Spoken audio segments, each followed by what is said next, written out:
Hi, my name is Samuel Omare, and I'm a chairperson and also founding member of OFA Youth Group, which is a consortium of visual and performing artists based in Kayole area of Nairobi, Kenya. We use our art to address social injustices and try to address emerging issues in our community. Among the art that we use include graffiti, music, comedy, poetry, and acting. We started in around 2018, where we were working towards reclaiming a public space that had been neglected and turned into a dump site. So we worked towards transforming it to become a clean, green, safe space for all. During that process, many young people volunteered their time, their energy to ensure that the job we were doing was successful. So after finishing in the transformation process, so during the maintenance and when trying to sustain the space, we noticed that a lot of young men were willing to join and share their skills and efforts to ensure we were successful. So while trying to find out why is it that most of them are not engaged in jobs and working, we noticed that it's systemic, that many young people do not have employment, and so we try to find out the problem, and so fatherlessness was one of the issues that came around, because there is not many strong men to mentor these other upcoming young men. Many young men had to find their own ways, and in the process of trying to find themselves, a lot of them follow the wrong path, and it's not it's isolated case, it's a systemic issue, and mostly because most of the factors that brought about fatherlessness was income. Most of the men do not have enough money to raise their families, and that causes a lot of the families to split, whereby the women mostly go with the children. So in the issue of income is a very big factor, because when the fathers earn enough, they are able to maintain their family, and when the fathers are part of the family is able to be prosperous.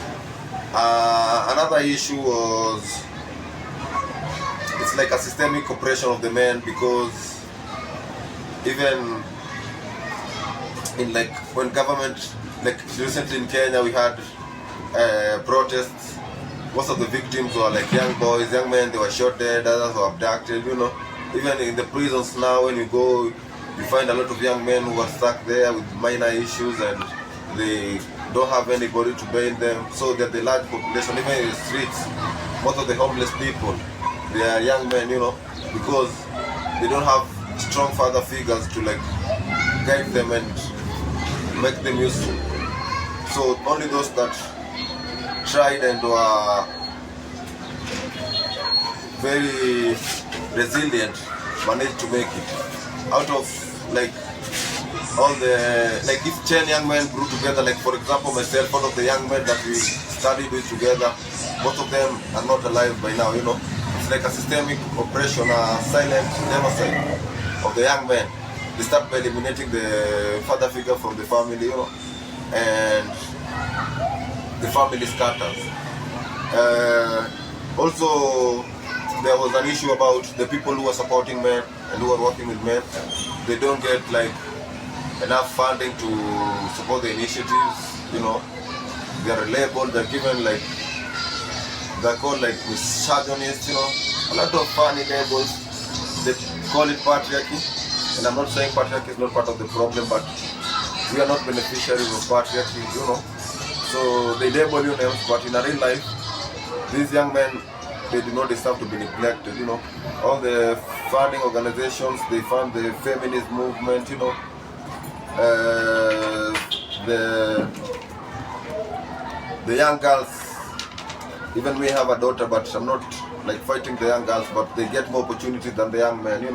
And it's getting more worse and worse, and the young men are dying every day, and there is nobody to listen to them. When they try to raise their voice, they are called criminals. It's very sad. when like 5 men around here, 6 men, when they are found, it's the level of it's systematic criminalization of the young men. And we here in our organization, we use our art to advocate for the young men, you know. They get opportunities through the arts, and we would like to network so that we may learn how to advocate more for the young men, you know, how to reach a wider audience, how to better our organization, because we have seen other organizations in South Africa doing a good job, so we'd like to have exchange programs with them, share ideas and knowledge, you know. That is the basis of running a good organization, good networks, good information, and also funding, you know. You know, some of us, you know, like it's our small gallery here. We used our small resources which we gained through supporting people who are willing to work with us, and even us from our own small pocket. So we do not have enough like resources to enable us to reach many young men out there. Programs for the after school for young people, you know, art programs, educational programs, you know, making our cultural space better, building a better office. That's funding to like keep us going, for our members to get something to keep them sustained, you know, resources for our office, machines, you know, a little support here and there for movements is very important. So you can like check our work online. We are called OFA Youth Group. Just search us on all platforms, Facebook, X, Twitter, and we are pushing the idea of the agenda of supporting the young people, and we are saying that the system should like embrace the boy child, because we also have a small initiative to encourage the boy child, which we started in 2018. It's called the Golden Balls Initiative, which we're trying to revive, and we think it would be better if we like work together to make our voice heard. Thank you for your support. Thank you for your time.